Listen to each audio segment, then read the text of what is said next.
આ વિડીયો જોયા પછી ઓપ્શન્સ તમે એવી રીતે સમજી જશો ને જેવી રીતે તમને કોઈએ નહીં સમજાયું હોય.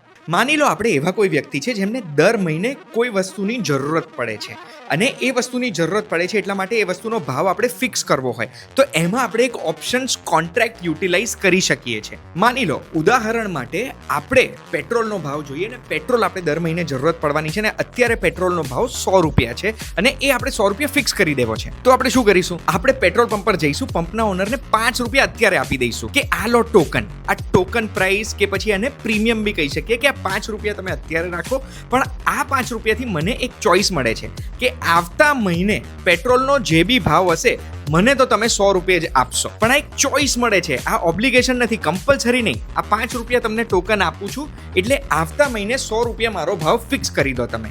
સિનારીઓ નંબર 1, અગર પેટ્રોલનો ભાવ 100 રૂપિયાની જગ્યાએ 150 રૂપિયાનો થઈ જાય છે તો આપણી જોડે 5 રૂપિયાની ટોકન છે જે આપણે બતાડીને પેટ્રોલ પંપ ઓનરને કહીશું કે જો તે પ્રોમિસ કર્યું હતું 100 રૂપિયા તું મને પેટ્રોલ આપી દઈશ, અને એટલે એ 100 રૂપિયા આપણને પેટ્રોલ આપી દેશે ને આપણી ટોટલ કોસ્ટ 150ની જગ્યાએ 100 + 5 રૂપિયા પ્રીમિયમ એટલે 105 રૂપિયાથી 45નો નફો થયો. પણ જો પેટ્રોલનો ભાવ ઘટી ગયો ને 80 રૂપિયાનો થઈ ગયો તો આપણે કંઈ 100 રૂપિયા ખરીદવાની જરૂરત નથી. આ એક ઓબ્લિગેશન નહોતું, કમ્પલ્શન નહોતું, ઓપ્શન ટુ પરચેસ હતું.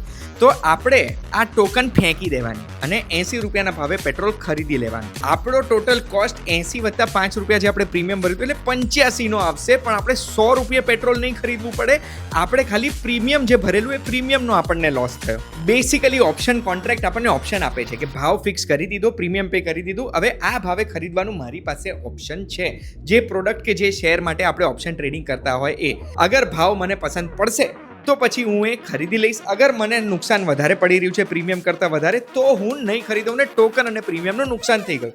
આમાં પ્રીમિયમમાં પણ આપણે નફા નુકસાન કરી શકીએ. અગર પ્રીમિયમ વધી જાય છે તો આપણે વહેલું એક્ઝિટ કરી દઈએ. પ્રીમિયમ બહુ ઘટી રહ્યું છે તો આપણે આપણા લોસીસને ત્યાં આગળ કટ પણ કરી શકીએ છીએ. સાચું કહેજો, આ વિડીયો પછી ઓપ્શન્સ સમજ્યા કે નથી સમજ્યા?